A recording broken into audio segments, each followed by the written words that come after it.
Dr. Ruscio, thanks for joining me for round 2 on the Mindful Movement podcast, man. Great to be back. Yeah. Thank you for having me. You were one of our early guests when we were just getting started. And I was so grateful that you came on because we didn't really have anything established yet. And it was really nice. I remember it was kind of a rushed conversation. You were late getting to it, but it was really important to me. And since then, I have, I think, given your book and your podcast out to so many people, especially my clients in the gym environment. And it's had such an impact on so many people, man. I really appreciate it. I will forever be grateful for the work that you've put in and the work you continue to do to put it out there, because I see firsthand it helping people, and it's really nice. Well, thank you. As you know, I had my own gut health issues, and so that was an unpleasant experience. But in suffering through that, you figure out some important things that people need to be aware of, and tools, and how we can modulate the microbiome and the diet and the supplements and the mindset, like we were talking about before. And when you get all those things right, people can go from brain fog, insomnia, bloating, loose bowels, to feeling great and having good energy and focus and no bloating and not being concerned about having to run to the bathroom. And it really just changes your life. It changed my life first, right? And so then being able to share with other people and hearing testimonials like yours or feedback, it makes the stretches where the work is challenging and tough, trying to build something that can help people, because it's not always easy, right? There's a lot of headwinds that you have to surmount. Makes that hard work worth it. So thank you. I really appreciate that. Yeah, from the wound comes the gift. That's like a common theme I find myself realizing in this podcast through these interviews, and to hear you go through your own story. And it sounds like you continue to question and tinker and fail and succeed with your own journey. And I find that stuff inspiring. And, as soon as someone, especially with a label of doctor, pretends they know things, it's like knowledge is the biggest obstacle to understanding, and you stay curious, and it is much appreciated. In fact, one of my clients who's a physician that I put onto your work is like on the verge of abandoning her Western medicine position and like switching over to the functional medicine route, because she, I think, is frustrated with not being able to help the people in front of her, because I guess maybe just being handcuffed by the scaffolding of that system, not so much like she's learning more tools but can't deploy them in a reasonable way within that framework.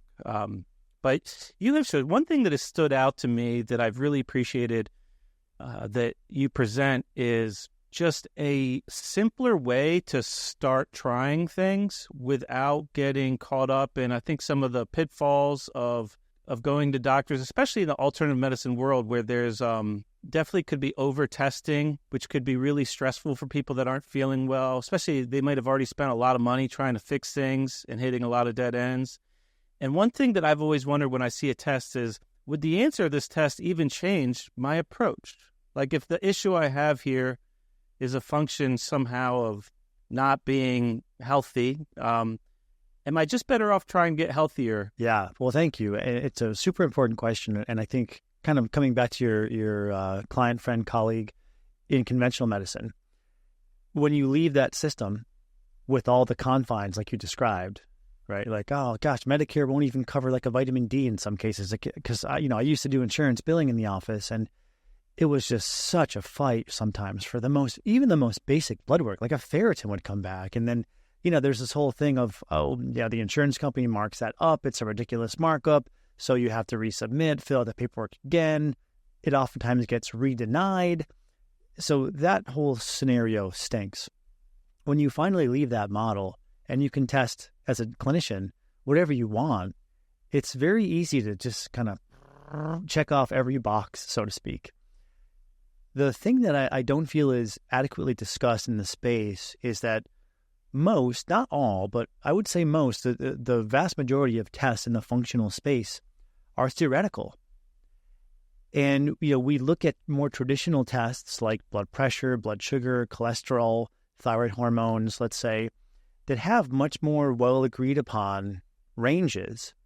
This includes thyroid hormone, even though that's sometimes contentious. I think, this is what we've published a few papers on to date, and we're continuing to research. But nevertheless, there are a lot of more traditional markers that have very well-defined normal ranges and what's known as predictive value, to your point, which we know that if you have this imbalance, there's a high likelihood that the corresponding treatment's going to help you. What ends up happening is that same assumption is carried over into the litany of functional medicine tests that haven't been established or studied to have that data. And it can be really sobering when someone says, well, I was tested for X, I treated X, and I feel no better. That happens a lot. That happens a lot more than you would think. And it's because many of these tests are still in the theory mode, where we don't actually know how much that correlates with disease or if it predicts if a certain treatment is going to be helpful. So the argument I've been making is, if many of these tests, like a gut microbiome analysis, let's say, isn't definitively going to change how you treat someone, use their symptoms and their history and maybe prior supplements or treatments or diets they've tried, all as clues that are going to be much more accurate inferences to predict what they're going to respond to. And there's some really simple things, like if you're trying to figure out if someone has a bacterial overgrowth or a fungal overgrowth, you could test. To do that accurately, you're looking at a little over $1,000, mainly because fungus you have to try to quantify via blood, via urine, and via stool. Or you could just look at, well, do vegetables tend to bloat you? Or do you not do well with sugar, starches, and high carb foods? That right there is probably the most predictive of, is this someone bacterial overgrowth and therefore prebiotic and fiber intolerant? Or are they fungal overgrowth and therefore starch, sugar intolerant? Interesting. Can we dive right into that? Because I find that to be very interesting. I mean, I've heard the whole, I guess, SIBO, SIFO. So for the listeners, small intestinal bacterial overgrowth, having too much bacteria, where I guess it ought not be in the small intestines, or too much fungal overgrowth. There's always going to be bacteria and fungus throughout the whole GI, I guess, but you just don't want too much in the areas that they're not supposed to be. So in that case, like, if you don't feel well and you don't want to do a bunch of testing, let's say you have GI issues and you have this real low-hanging fruit of like the low FODMAP diet, which is essentially a reduction of fermentable fibers, which seems to do a lot of good for a lot of people that I have talked to, and including myself, which is, it's too powerful to deny the value in just trying that first, just to see before you do testing. But you're saying that if it's a more fungal related overgrowth, that should in theory be less effective as opposed to just reducing the more easily digestible non-fermentable sugars? Yeah, in essence, because it's all about what substrate, what foodstuff feeds whatever population that we're trying to normalize. We know that bacteria feed on what we oftentimes stereotype as healthy foods, right? The prebiotic, the fermentable fibers, like you were saying, asparagus, cauliflower, as a couple examples, broccoli, garlic, onions. I'm not saying they're unhealthy, but if someone does have a pre-existing bacterial overgrowth, those foods feed the bacteria and can make that imbalance worse. But conversely, fungus don't feed on those. Fungus feed on things like rices and potatoes and starches. It's a bifurcation that we've been looking at, trying to help determine, is this person's gut more skewed toward fungal overgrowth or more skewed toward bacterial overgrowth? And Satish Rao, who's a gastroenterologist at University of Augusta, did publish a survey essentially on this. So I think it was about 200 patients with unexplained GI symptoms. And about 20% had bacterial overgrowth and about 20% had fungal overgrowth. So this can be really helpful just in looking at someone's history, coming back to the need to, I think, better listen to the patient and not be so reliant on testing. If you probe into their diet, people will often say, oh, well, carbs don't agree with me. But that's very broad. Do you mean salads don't agree with you? Do you mean rices don't agree with you? Because you'll see more classically, if it's bacterial overgrowth, people will say, oh, like a salad will bloat me, vegetables will bloat me, but white rice sits really well. That's bacterial overgrowth type. Conversely, some people will say, man, when I go keto or lower carb or sort of like a meat-based paleo, and I keep the carbs low, the protein and vegetables high, I do awesome. That's more so fungal overgrowth because they're reducing starches and sugary fruits. So what is it? So the bacteria are eating these fermentable aspects of the carbohydrate, but the fungal stuff is eating the glucose itself? The starches and the sugars, exactly. But so this is where I struggle with this a little bit, because I feel like I've dealt with some fungal overgrowth stuff. It's like the same fuel that they're feeding on is also like our cell's favorite fuel, it seems. Well, I mean, it's a great question, right? And this is where, again, I think it fits into this model of if we're trying to test for all of this, people are so complex that if we're trying to test every biochemical pathway, it is just debilitatingly confusing. But what we could do is just have someone trial low FODMAP versus a Candida diet and see which one they feel better on. Because that's going to give us the net, right? Because there might be a little bit of bacterial overgrowth and a little bit of fungal overgrowth. In fact, in that same study by Rao, he found another 20% had both. Yeah, but it does seem, at least in my clinical observation thus far, that people tend to lean one way or the other in terms of they do better lower carb Candida or they do better lower FODMAP. And so rather than trying to test all of this, because even with the best, even if you had $1 million, right, and you wanted to quantify down to the umpteenth, I would argue you still wouldn't know what diet's going to be better for someone until you just try it. And the beauty of that is you can tell usually within a week or two, someone's going to know, I'm less bloated, I have better mental clarity, my bowels are better.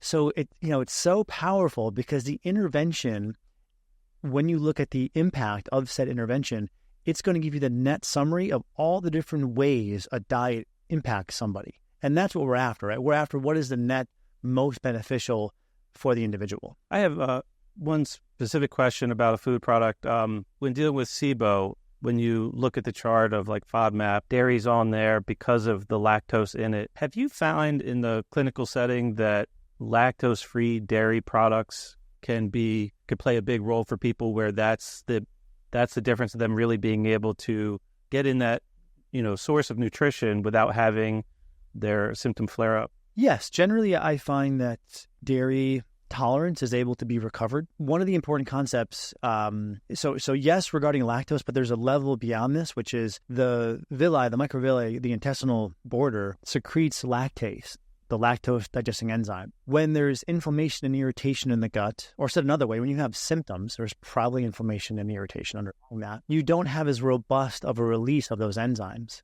So as the gut gets healthier, the ability to release those enzymes, therefore digest those carbohydrates, lactose, improves.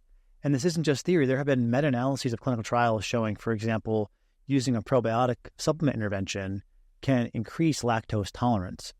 So this is the beauty of what I do and what we do at the clinic is people will come in so well educated, so well read on various diets, but oftentimes really restrictive because they're missing other factors than just the diet. In Healthy Gut, Healthy You, I said don't force a dietary solution to what might not be a dietary problem.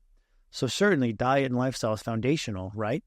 But if there is a bacterial or fungal overgrowth or something else, if we remedy that and heal the gut, then their tolerances should start to improve and they can broaden their diet. For sure. And I've personally experienced that where the healthier I got, just the more food I could handle, the more like off track, the more like bad decisions I could tolerate too when like out at a restaurant or whatever, where you don't have to feel like you can't be part of the tribe if there's like a social event or something. Yeah. There's a delicate balance between being a health educator on the one hand and helping people have awareness of how FODMAPs might not be healthy for a gut or how excessive carbohydrate may not be healthy for a gut. But we always try to contextualize that as this is a rehab plan. Like you hurt your back and okay, so you can't sprint or squat heavy right after that back injury. But 2 or 3 months later, you should be able to go back to those movements once you've healed. That same perspective should be, in my view, the expectation the clinician sets on day one when we start using a restrictive diet. This is going to heal, and then you can expand. But what I've witnessed an alarming amount is the health educators, maybe it's inadvertent, maybe it's intentional, but they're not looping that closing thought in, which is, these foods might be bad. As you heal, your tolerance improves. Oftentimes it's the people who wrote a book on why XYZ food is bad. They do the podcast circuit, and you kind of just get that step one of awareness of why these foods are bad. But if we don't close that loop, you end up in a situation, and Sarah Ballantyne was on the podcast recently, and she cited something along the lines of, I think it's as much as 30% of people who go on elimination diets develop some sort of eating disorder. So, I think it's really important, to your point, to be able to make some bad decisions, and that bad decision might be a glass of wine and a slice of bread. And I would argue that's not a bad decision. If you're healthy, you should be able to do those things. It's not about living like a monk. You want to do the healthy things most of the time, but then be able to enjoy indulgences. Yeah, you could definitely get trapped. I want to parlay into a more overarching idea here. So you mentioned lactase. I've been learning more about metabolism, like in general, over the last couple of years, and how it governs so much and so much of the GI system as a whole. And one thing that I learned is that a proper functioning thyroid, or proper, functioning metabolism, is required to make lactase and all kinds of enzymes. And it makes me wonder, I don't know if it's a chicken or the egg thing. You have all these, I definitely see there's all these people with reduced metabolism, and they have a lot of symptoms associated with that. And there's all these people that have GI issues, like the gas and the bloating and such, things that would indicate some type of overgrowth. And I wonder, in theory, metabolism as a whole is, you could make a case that it's higher upstream, but you could also make a case that if you have an overgrowth, it suppresses metabolism. So, at what point, how do you know if it's worth trying to, I don't want to say micromanage, or is trying to address SIBO or CFO downstream, whereas if you supported the metabolism, that your body's own healing abilities and all the stuff it can do to make sure there isn't overgrowth in it would be able to function optimally? Yeah, it's a good question. It's challenging because metabolism is very broad. So I would look at metabolism with kind of a few subsets, if you will. Metabolism can be influenced by thyroid hormone function, certainly. So we'll start there really quick. When someone is overtly hypothyroid, then yes, that can manifest as issues with their gastrointestinal tract, because thyroid hormone in part helps govern metabolic rate of all the cells, including the gastrointestinal cells, right? So this is why constipation and frank hypothyroidism go together.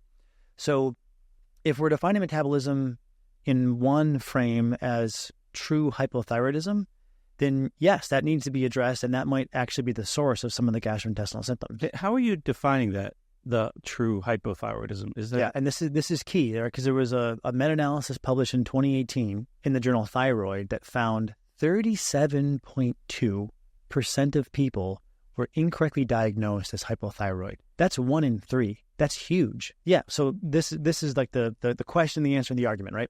So there's a couple reasons why we find ourselves where 1 in 3 people, according to this meta-analysis, the best data point that we have, right? And the importance of a meta-analysis, just really quick, is it's not one study that might not be representative of the entire body of literature. It's so important in areas of contention, because one of the things I've seen, and that's deeply troubling, is clinicians, gurus, whoever, health educators, instead of going to a body of literature and studying it to learn, they just look for whatever enforces their preconceived notions, and then that's the data point that they share. So everyone's making a scientific case because they're citing a study.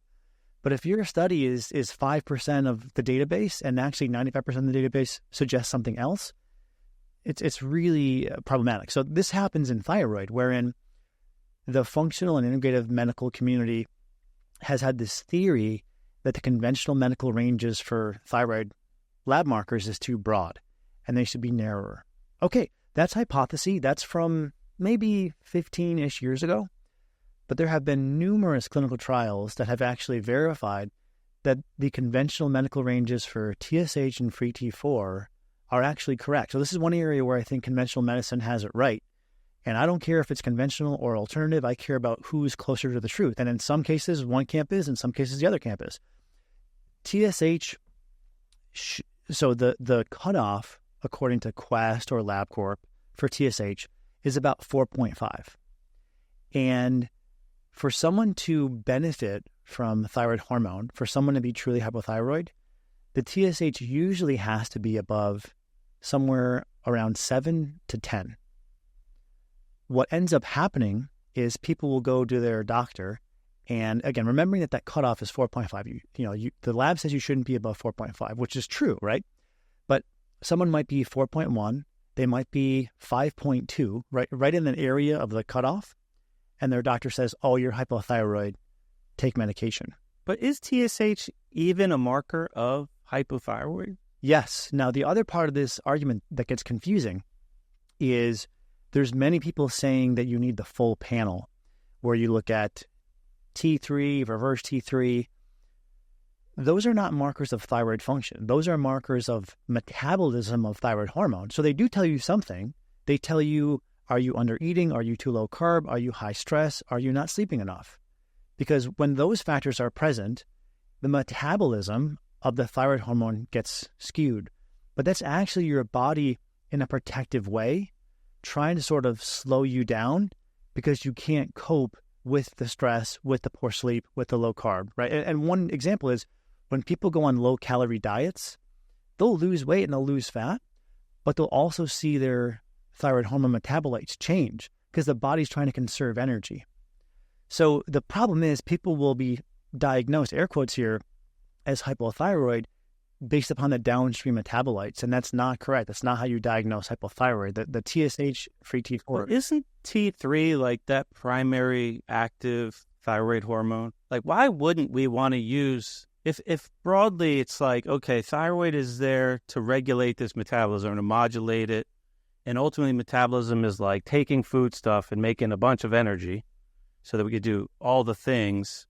What's the best reflection of, are you making lots of energy from the food you eat? Like, does TSH or T4 speak to that more broad question of, is my body doing the things? Well, there's two questions here that often get conflated. One is your thyroid gland producing adequate hormone, right? Is your gland broken or damaged? That's hypothyroidism. The other is, how healthy is the metabolism of that hormone? It's just like with a man or a woman, they might make estrogen and testosterone, but a woman might convert too much estrogen into testosterone and therefore have facial hair and acne. Or a man might convert too much testosterone into estrogen and have gynecomastia or be emotional. So there's two questions you're looking at there. Are the ovaries or the gonads making hormone? That's one. And then the other is there something happening to that hormone once it's been made that's skewing its metabolism? And that's where things like inflammation and stress can skew metabolism of all hormones. So when we separate, we're looking at thyroid gland function versus metabolism of thyroid hormone. If it's a metabolism issue, it's all the stuff that you probably talk about, which is stress, mindfulness, exercise, adequate carbs, adequate calories, right? All those things. So the challenge is, though, sometimes those people are told, hey, you need thyroid hormone. And the really important distinction is, unless the gland is not making enough TSH, or if the levels of TSH and T4 are in the normal ranges, then you know your thyroid gland is healthy and you don't need thyroid hormone. If the T3 is skewed, that tells you there's something else that's perturbing the function. And the problem is they're looked at as the same question, and this is why, coming back to that meta-analysis, 37% of people could stop their hormone, maintain normal levels, and have no change in symptoms. But is there still value in giving the hormone? Like, let's say you are making let's say the TSH is within the normal range and the T4 is adequate. So you're making that.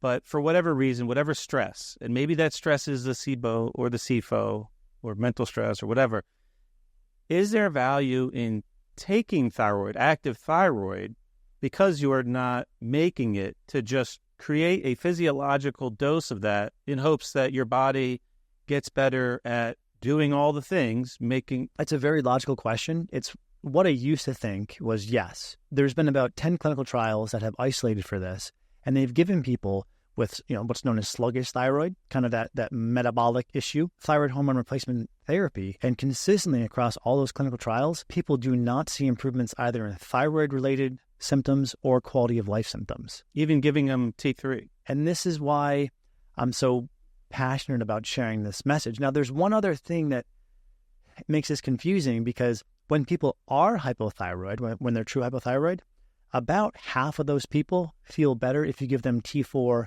plus T3. But it's still separate from the first question is, are you truly hypothyroid? And we got to get that right, because if we give someone thyroid hormone who doesn't need it, like I just outlined with that 10 meta-analysis clinical trial, they don't improve. And then the real travesty is some of these people are on hormone for 3, 5, 7 years before someone like me checks and says, gosh, way back when you weren't actually hypothyroid. And for some people, what you'll see is their numbers never get normal. Their TSH or T4, their T3, it's always a little bit wonky, to use a very medical term. And that's usually demonstrative of someone who's on hormone who doesn't need it, and the body's just trying to say, like, stop giving me this, and it's trying to shunt it in different directions. And oftentimes, I should say oftentimes, but sometimes those people have more fatigue and they have insomnia, because the other part that this connects to is thyroid hormone helps with metabolism of stress hormones. And so if you give someone too much thyroid hormone, you can actually reduce their stress hormones, and you need enough stress hormone to be able to function, right? If someone had no cortisol, they wouldn't be able to talk. They'd just be so zonked, right? So in some people, again, the promise of the thyroid hormone helping them is actually making them worse, because you're kind of like forcing the body into a higher level of the hormone the body's actively trying to turn down. Do you ever find that, because obviously you put a lot of weight in the TSH and free T4, do you test for the T3 and the reverse T3 also, or do you generally not? The reason I would ask is, like, my question would be, when you address the SIBO, SIFO, if you make obvious progress of that, where like the GI systems are better, do you see the ratio of T3 to reverse T3 or T3 in general get better? Yes, and there's some research that has shown, again, just using probiotics as a really simple example of a gut intervention, showing that people can have healthier levels of TSH and free T4 after a probiotic intervention. And even those people may need less thyroid hormone prescription, presumably because they're metabolizing it better and because they're absorbing it better. There's some evidence. There was one Polish study that found people with SIBO had slightly higher thyroid antibodies than healthy controls. So it may also impact thyroid autoimmunity. And I should mention regarding thyroid autoimmunity, so this is Hashimoto's in most cases that will damage the thyroid gland through this autoimmune process and eventually cause hypothyroidism. If you look at trials that can lower thyroid antibodies, people have probably heard about vitamin D, selenium, and myo-inositol as maybe 3 of the biggest supplements that can help lower chiefly the TPO antibody, which is the main blood test for assessing this. On average, you'll see these vitamins, which I think are great, lower thyroid antibodies by about 200 points, the TPO specifically. There's been a few trials looking at red light therapy applied right to the throat, the thyroid gland, and establishing about a 600-point reduction in thyroid antibodies. So I think that's really exciting. There's, again, it's only maybe 2 or 3 studies, but the 2 or 3 that do exist are showing anywhere from 400 to 600 points of reduction in TPO. That's crazy. And that's basically from just turning on energy production at the thyroid? Or yeah, the red light therapy does a few things, but specifically in the mitochondria are in every cell, and they also, coming back to metabolism, regulate metabolism. That's why I was saying metabolism is regulated by a few different things, including thyroid hormone, but also mitochondria, which are the energy factories in every cell. In the mitochondria, we have this assembly line for ATP or for energy. There's complex 1, 2, 3, and 4. And at the end of the line between complexes 3 and 4, there's this cytochrome C enzyme that the red light stimulates. And by doing that, it increases energy production on a cellular level. And then whatever the cells are trying to do or repair, so in this case, there's this autoimmunity that's probably because of excessive damage to the gland, and the gland just can't repair fast enough because not to go too far afield, but one of the theories on what drives thyroid autoimmunity is the barrier between your thyroid gland and the throat and your bloodstream is leaky. And so as particles leak out, the immune system goes, oh, we don't want that in the bloodstream, and it starts attacking. So if we can increase the health of the thyroid gland, allow it to repair better, seal that barrier, we can turn down the autoimmune process. And I think that's what's happening with the red light. The red light is optimizing mitochondria. Mitochondria are needed for cellular energy, and then all the functions, including repair and hormone production, are facilitated when you have adequate energy. That's interesting. Yeah, I heard you talk about that recently, and I am one of those people that have spoiled myself with an overpriced red light. And Oh, no. which if I could do it again, I wouldn't have bought the one I did, but I was in a bad way at the time and just was throwing money at trying to help myself. But I've been doing that. So I've used it off and on. I don't use it much in the summer because I get a lot of sun, but as the sun's been coming up later, I've been using the red light more. And then I heard that recent episode of yours, and now I'm putting my thyroid right up close to that thing, and I'm like massaging it, and I'm curious. Have you had any clients in the clinic like test that out? Have you had any kind of before and after yet with the red light? We don't have enough afters yet because I only came across this, maybe 2 months ago. But we now have a protocol that we're sending to patients, and we should be getting some people following up. And I'm very curious to see if in the real world, we see a reinforcement of what's been reflected in the studies. But I should also mention that some of those studies had a very important study design in that one group would do vitamin D and selenium. The other group would do vitamin D, selenium plus red light, which is way more of a real world approximation, right? Because most people who have Hashimoto's or thyroid autoimmunity are probably on or have been on vitamin D and selenium. So looking at, do you have additional benefit when you're taking those vitamins if you add red light? And the answer is yes, right? It'd be different if there was just like the vitamin D and selenium in one arm and the red light in another, because then it's not an apple-to-apple comparison. And the selenium there, I think I understand. The selenium people use because that's involved with the conversion of T4 to T3. And it's an antioxidant, right? So it can help buffer some of that inflammation in the thyroid gland. And then what's the vitamin D's role in that? Like, why does someone that has the autoimmunity? Yeah, vitamin D modulates some of your T cell mediated immunity, specifically Treg. And Treg sort of sits upstream to this. It's known as a Th1, Th2 balance of the immune system. It's two arms. And Treg sort of sits atop of that bifurcation point and helps regulate or balance the immune system. That went a little above my head, but I trust you. Where else I want to go? Well, but really quick on that, much more important to me is, are there clinical trials that give half the group a placebo, half the group vitamin D, showing that vitamin D lowers TPO antibodies? Because that's really where the rubber meets the road. How do you give a placebo with red light? You give them a light that has a red color to it, but it's not actually therapeutic red light. So think of like a little child's toy that's just like a red light. But people aren't going to know because they're going to have something that looks like this probably in both groups. And the researcher comes up and holds it there for a minute or whatever it is. You do the same thing in a lot of trials that are photobiomodulation. You have a light that's the color. It might be blue, it might be pink, but it's not therapeutic. It's just like an LED light that you could have. Like right now I have Halloween decorations up and my LED light, can shine all different. It can shine green or blue or red. So it's sort of that kind of light. But what would make it therapeutic? Is it the specific frequency? Because what if it's red visually, it's within the red range? Is it just like how much power? Yeah, it's the irradiation, it's irradiance, the power, and then the wavelength. Most of the studies, if I'm recalling correctly, for thyroid, they were using between 800 and 850 nanometers.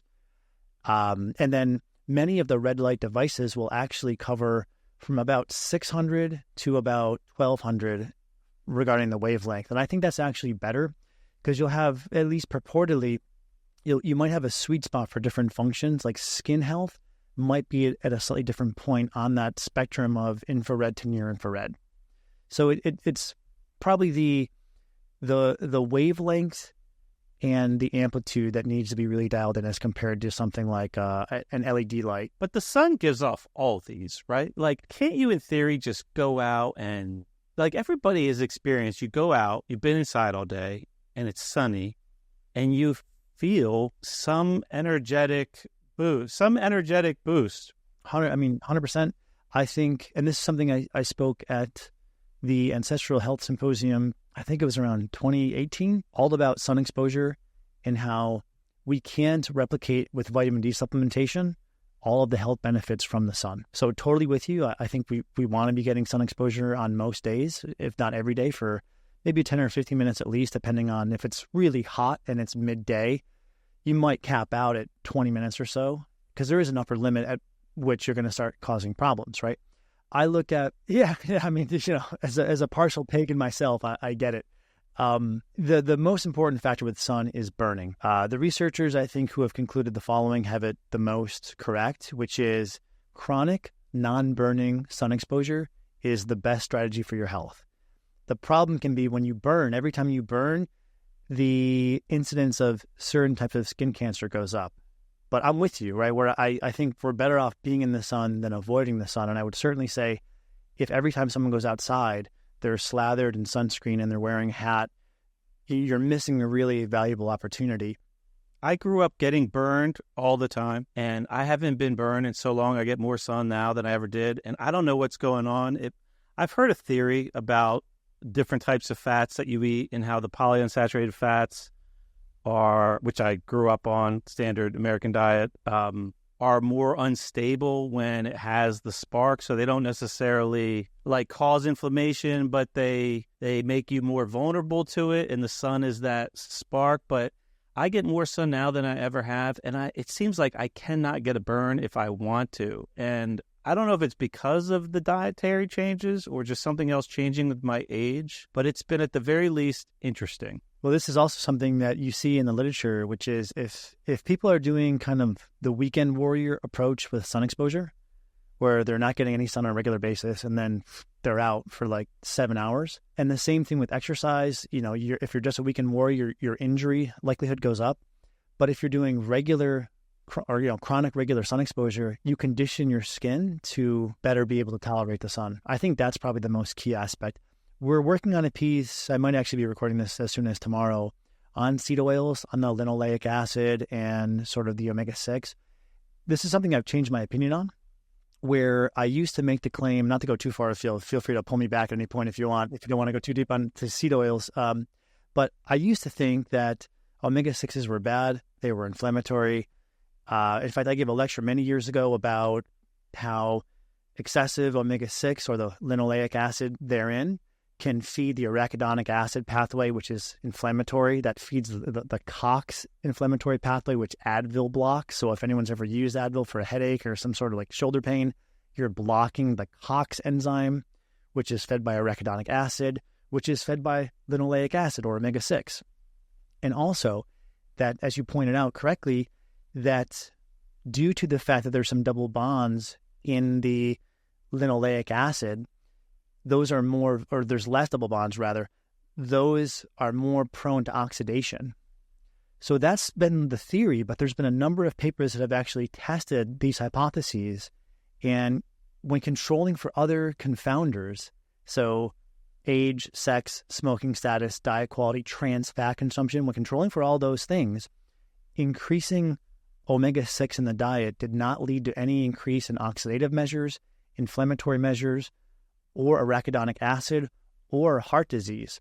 In fact, something I learned that was really shifting and sort of cathartic for me was, if one of the reasons why omega-6 is bad is because it feeds this arachidonic acid inflammatory pathway, then, or I should add, when tracer studies have been done, they've actually shown that 1% or less of omega-6 is converted into arachidonic acid. So in theory, it sounds really bad, and you can draw out the pathways to show these pathways connect. Omega-6 feeds arachidonic acid feeds inflammation. But it's the effect. It's a magnitude of the effect, or what's known as the effect size. It's very, very small in terms of how much you influence 1% or less the arachidonic acid pathway. And I think Bill Harris has this the most correct, where he says, it's not about removing omega-6, linoleic acid, or seed oils. It's about making sure you have adequate omega-3. It's the omega-3 deficiency that's more important, and it's not necessarily the ratio of the two, because the body tightly regulates how much omega-6 is converted down that inflammatory pathway. And I know it's contentious. I used to think the opposite, but when we really drill down into this, looking at rigorous trials that take out processed food with seed oils and the trans fats therein and all the confounding variables, you actually see that a moderate consumption of seed oils or omega-6 doesn't seem to correlate with inflammatory markers, higher arachidonic acid, or heart disease. That's interesting. Do you know how long those studies are? There's been about 30 of them, and they range in different durations. I will tell you from the BMC, there was one study that tracked on one line linoleic acid consumption, and on the other line, heart disease. And what you see is in 1911, when Crisco, which was a hydrogenated trans fat seed oil, was added to the food supply, the lines of heart disease and linoleic acid consumption are parallel. But in about the 1990s, when we started to get rid of trans fat and also reduce smoking, you see linoleic acid consumption continues to go up, omega-6 continues to go up, but heart disease starts to drop. But is that also because people are dying earlier of other things now too, like cancers? And I get so confused when I look at studies. I was on for several years, I was on the institutional review board for the Maryland University Integrated Health. And I was so every IRB needs like some schmuck from the community that's not a scientist, that's not a researcher, that's not invested. No. They need somebody that is supposed to represent the community to keep the scientists in check. So they're not just like playing with people. And couple things I realized during that process is it's really hard to do good research. Like, it's really expensive. A lot of the things, it's very easy to theorize the perfect study, like from a third grade scientific method model, but it's near impossible to carry out the ideal study. And I don't know, like, I've seen so many studies where the data set is constant. The interpretation can be absolutely polar opposites by people that are very well educated. And I'm like, I don't know what to do with that.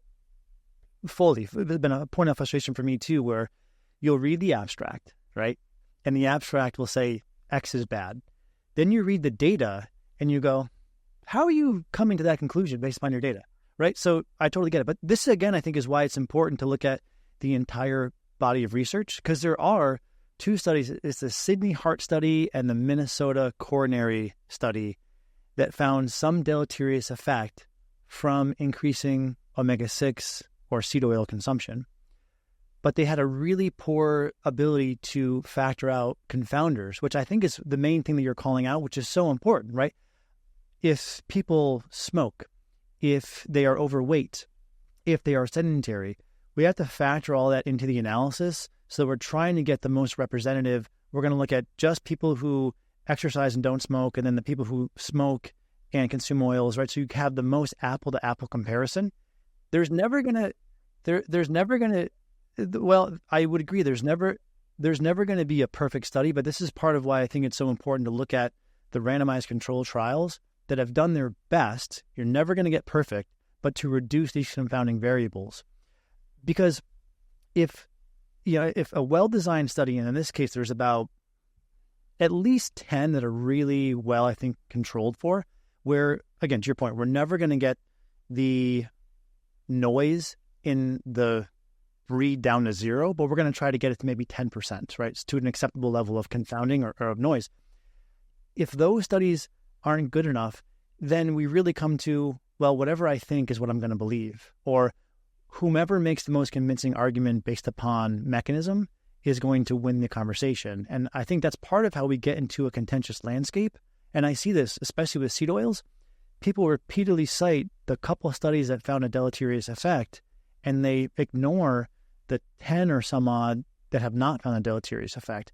I don't really care about seed oils. I don't really consume seed oils myself. I don't think they must be included into the diet, but I think they're one of the many things, like salt was vilified, like fat was vilified, like protein was vilified. And I would guarantee you in about 5 years, there's not going to be such vitriol against seed oils. And really what it comes down to, but But what I think it comes down to is people are conflating it, as often happens, with processed food. And so I would agree, right? Trans or hydrogenated seed oils, bad. Processed food, bad. But with something like a safflower oil, a tablespoon per day, would that be a big deal? It doesn't seem to be. I don't know.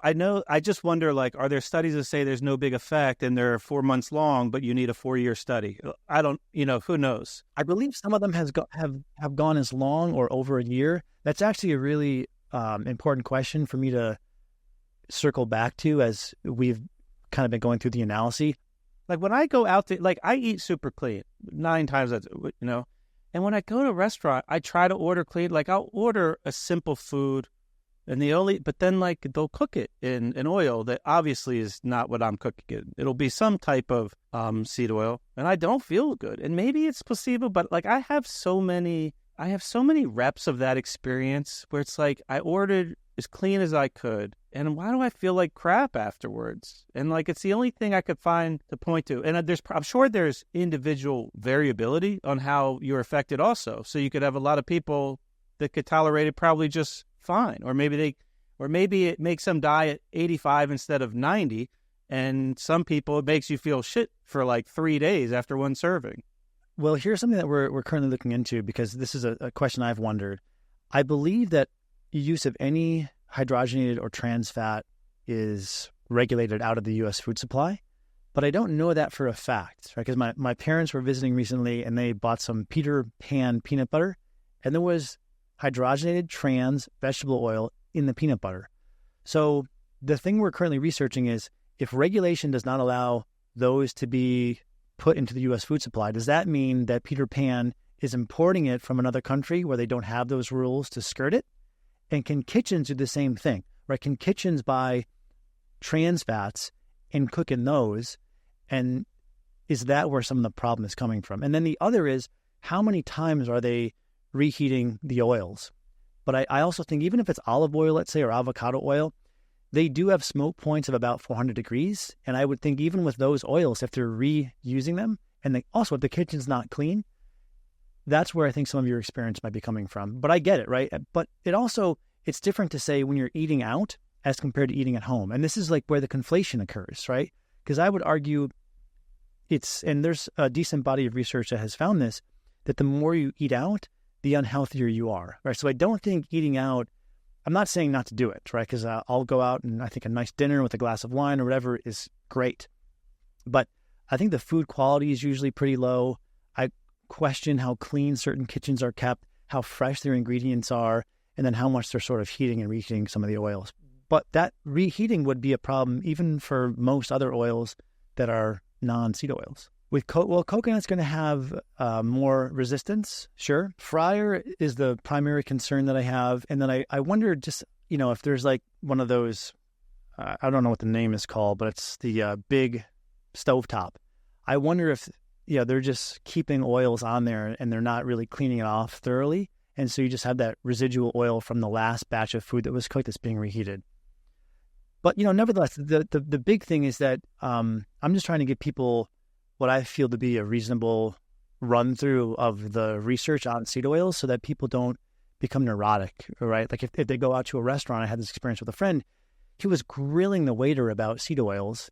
And I don't know if they're so deleterious where you have to be sort of encroaching on your social experience every time you go out to eat. So if nothing else, I just want to give people hey, there's a sliver of this you can include in your diet without any health ramifications, which is totally different than saying putting a bunch of trans fat seed oils in processed food is okay. And that's the thing that can be kind of tricky to disentangle. So the most important thing is like, listen to your body. I mean, people get really disconnected. Like if food is nourishing, it should feel nourishing. And if it feels like you feel like crap after it, that's worth listening to. And and not ignoring. Well, that's what we say at the clinic. We say at the clinic, your body is boss, meaning all of these changes at the clinic that we recommend with diets or supplements, it's all hypothesis until the person reports back and says, I feel better, I feel the same, or I feel worse, right? That's the ultimate, at least as a clinician, barometer that we're using. Are these things working? Is your health improving? Right. Speaking of barometer, I have one other question about the thyroid. I wanted to ask your opinion, and then maybe finish up with you could talk about the clinic a little bit. I've listened to a lot of people talk about the work of, I think it's Dr. Broda Barnes from back in the day, who treated a lot of people with thyroid, with natural desiccated thyroid, maybe iodine too. I don't know if I've heard that part, but using body temperature as a really important barometer to just judge how someone's thyroid is working, with the idea of, our metabolism is making energy out of food stuff, and a byproduct of that is making heat, and that is a useful barometer of what your current metabolic state is. Do you ever have any experience using the body temperature? I don't, and this is because when we reviewed the literature on this, you see that, ironically, thyroid has a few nuanced exceptions, but symptoms are not very predictive of hypothyroidism.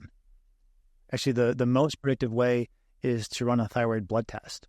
What if somebody has good blood numbers, but they have a lot of typical low thyroid symptoms? This is what we published. We published 2 papers in 2022 on this, because it was just so common that we were seeing people who felt like they were force-fed thyroid hormone. And, we published in the journal Nutrients, which is a pretty prestigious journal. I mean, it's not, the Journal of the American Medical Association, but Nutrients is a very credible journal.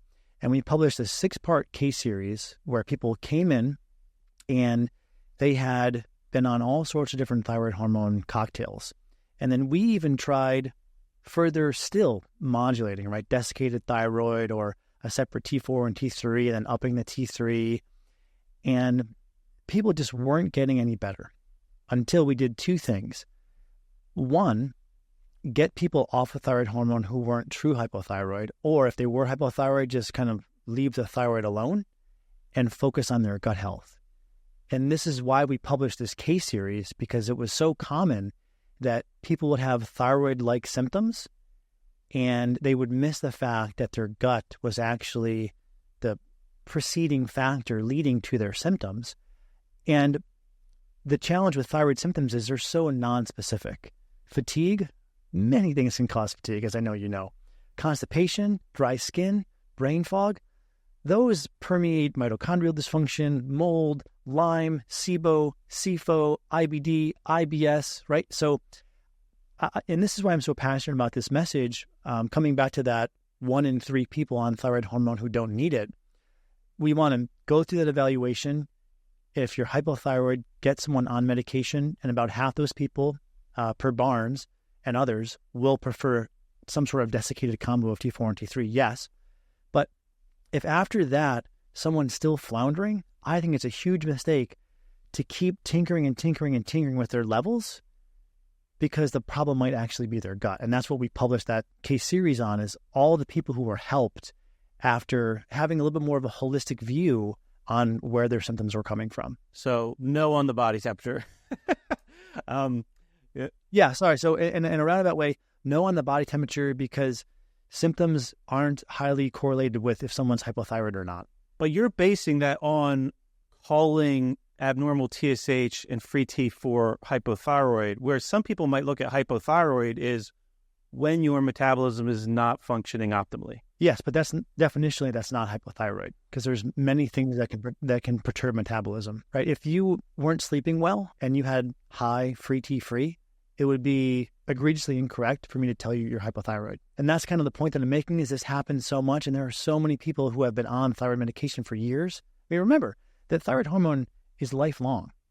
So there's been so many people we've seen who've been told you need thyroid hormone in perpetuity, and the problem wasn't even their thyroid gland, because probably compassionately the clinician was saying, well, this is a little off, so let's give you thyroid hormone. And the case that we're trying to make is we're too quickly jumping to thyroid, and we're oftentimes overlooking the gut. And if nothing else, we just want doctors and patients to have a broader view so you don't miss what might be driving your symptoms because you're kind of tunnel visioned into the thyroid. They all have their time and their place. So in general, like my overarching question today was really that chicken or egg thing. So you think it's generally more useful to try to just get the gut functioning better, do the things, the interventions that are hopefully inexpensive, that make it inviting to do those interventions to reduce the symptoms in the gut, and then see how that affects thyroid and or any potential dysfunction in metabolism. You feel like it's more sensitive to go that first because that could be the very thing drawing the metabolism down. Yes, we call it the Diet, Lifestyle, and Gut Health Foundation. Now, that being said, we can also screen for hypothyroidism at the same time. And some of this is super practical. Is there a family history, right? Was your mom or your dad or maybe your mom and your grandmother hypothyroid? That's, one thing to look at. Do you have a blood panel? What did that blood panel look like? Was your TSH a 4? Then, you're not hypothyroid. But maybe your TSH was an 11 and your TPO is really high. Okay, so now this person needs hormone. The point I'm trying to make is it's not difficult to disentangle this. It just requires a paradigm that's not going to blame the thyroid for all the symptoms. Because ultimately, if we don't treat what's driving the symptoms, then people don't get better. And that's, I think, what we're all after is just feeling well as quickly as possible. But we're also, as you get older, you just get worse at everything, unfortunately, as I'm experiencing. And we're supposed to be making thyroid. Does that naturally just get worse as you get older? So the idea of having to take something forever, I take some vitamins and minerals, and I don't get upset at the idea. I'm grateful that I get to take them forever. I'm grateful that I will have the opportunity to. I don't necessarily think that's inherently bad that you have to take something forever. If it was like something your body doesn't make, and it was like, I don't think people have heart disease because of, statin deficiency. Not that there's not a place for them, whatever. So when I look at thyroid and I think, considering the stressful world we live in and all the things that could be dampening our metabolism, because you could do all the things right, but you still could live in really toxic environment and whatever, stressful job. I could see how that's a tough uphill battle maybe to get over. And if your gut health is, if you try to address that, I wonder if the TSH or the T4 doesn't tell the whole story, and symptoms do matter. How many people, if they just had thyroid, the amount that their body should make, but they don't because they're 50 or 60 or 70, would they just feel better from that replacement? And again, this is where I used to be of that camp. And then day after day, year after year, looking at how this plays out, people don't really seem to improve when you do that. And like I said before, there's been about 10 randomized control trials that have tried this, that have said, well, maybe if the thyroid's a little bit sluggish and we give people hormone, they're going to improve. And, again, the 10 trials that have examined this have consistently found that they don't feel better. I leave a crack in the door if someone wants to do an anti-aging approach where they're going to go on a low dose of thyroid, a low dose of testosterone, a low dose of estrogen and progesterone. But, again, if we're going to use science to inform and sort of change our views, as I've changed my view, it's because the sort of standard opinion in this field of healthcare is very liberal with the use of thyroid hormone. And I was doing that for a while, and we were doing that for a while, and we just didn't see it consistently improve how people feel. But I do think, to your point, there's a strong case to be made for sex hormone support, testosterone, estrogen, progesterone. Women are lucky because there's some herbs that work phenomenally well for female hormones like Dong Quai, black cohosh, and chaste tree, aka Vitex. In fact, we did a podcast with Dr. Antonio Bianco, who is the former head of the American Thyroid Association. He's an endocrinologist. He's published some of the papers that have found people do better on desiccated than on just T4 alone. The reason why I think this podcast has over 120,000 views is because people are starved for a responsible perspective on this. The extremes are conventional medicine says, no, you don't have a problem, just levothyroxine, that's all. TPO doesn't matter, vitamin D doesn't matter, selenium doesn't matter, your diet doesn't matter. Okay, I would say that's missing a ton. Functional medicine, almost everyone with symptoms needs thyroid. Everyone's got to be gluten-free and on a gazillion supplements. I think that's also wrong.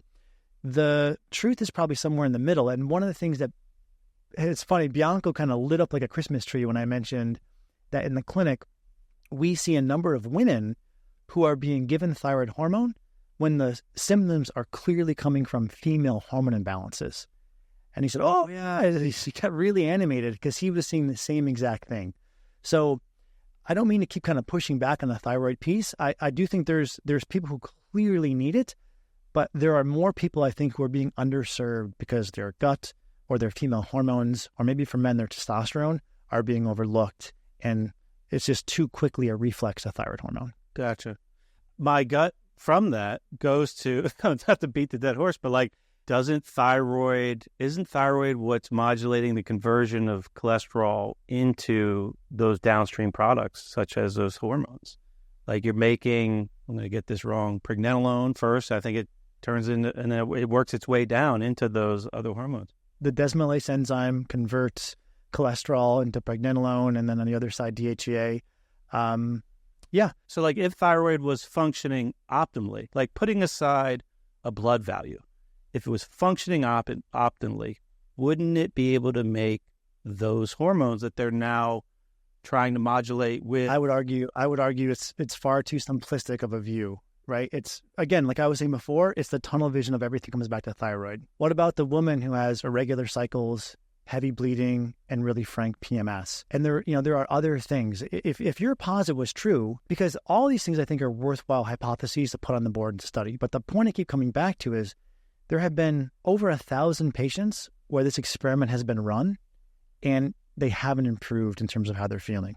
So if we're optimizing for like a theoretical biochemical pathway, you can do whatever you want. And I think that's part of the problem, is that when people just theorize from the mechanism because that's a starting point. Yes, agree, right? But then we have to take that over to the lab, so to speak, and test it in free living humans and see what moves the needle.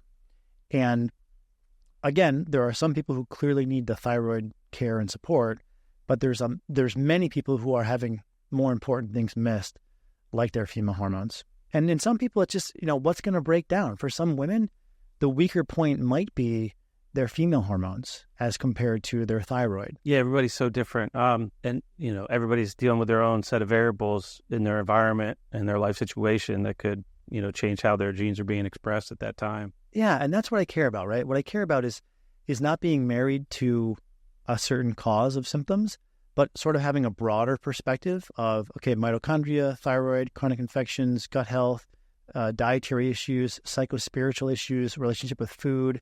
And you have this mosaic you look at when you're getting to know a new person, and you pursue what seems to be the most supported, rather than just thinking, well, everyone's got to be on thyroid, or everyone's got to be on a probiotic, or everyone's got to be on, whatever it is. Speaking of probiotic, for listeners, Ruscio puts out a great probiotic if you want one. Little plug there for you. Thank you for taking all this time. Now, you have a clinic and you actually see people. I want to at least give you a few minutes. I know we're running over. I apologize, but I want to give you the chance to talk about what you do at your clinic. Yeah, thank you. I mean, working with people has been the biggest teacher, right? Like, I don't think I'll ever stop working with people, because there's all these theories that when you test them, you get a sense for, okay, this theory works for these people, but it doesn't work for those people. And that theory works for those people, but not these other people. So, to all the people that have worked with me or the other doctors in the clinic, thank you, because you've been such a massive teacher for us. And we try to be really responsible with that in terms of always studying and learning and questioning any belief or hypothesis that we have. Because also, when you learn about something new, it's really easy to just be so jazzed. Right? We were recently learning about hyperbaric oxygen therapy, and all the doctors, oh my God, this is going to help everybody. And it's like, all right, let's pull back, because this is probably not as good as we think it is. And it's like a cycle you go through. You're really excited about thyroid, mitochondria, gut, whatever it is, and then you find a more balanced perspective. But at the clinic, we see people in a telehealth model. We perform and publish research and just love what we do, right? I've had health issues Some of our other clinicians have also had health issues. And like you said, the wound is the gift. It's been a huge gift because it's allowed us to be inside of the healthcare system as a patient and also on the other end as a clinician. So if anyone is in need of help, maybe they want to double check their thyroid diagnosis or their gut health and not spend thousands of dollars on testing, we're more than happy to help however we can. That's great. And for the listeners, if you haven't checked it out, Dr. Ruscio's book, Healthy Gut, Healthy You, is an outstanding resource and also makes for a great gift for anyone you know that is having some gut issues and doesn't want to take a big jump, but just wants to maybe learn a little something. It's a very easy read and get a lot of good insights.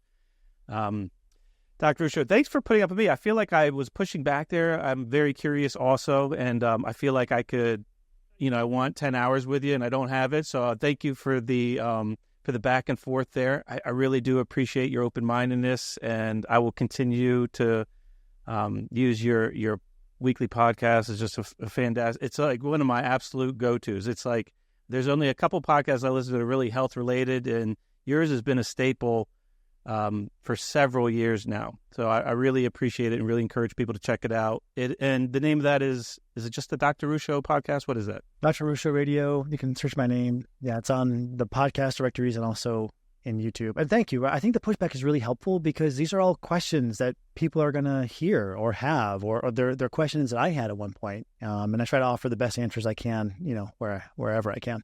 Well, again, I really appreciate the way you go about it. For the listeners, always grateful you're listening. I hope you got something out of this, and please share the episode if you know someone that you think would be interested. Have a great day, everyone.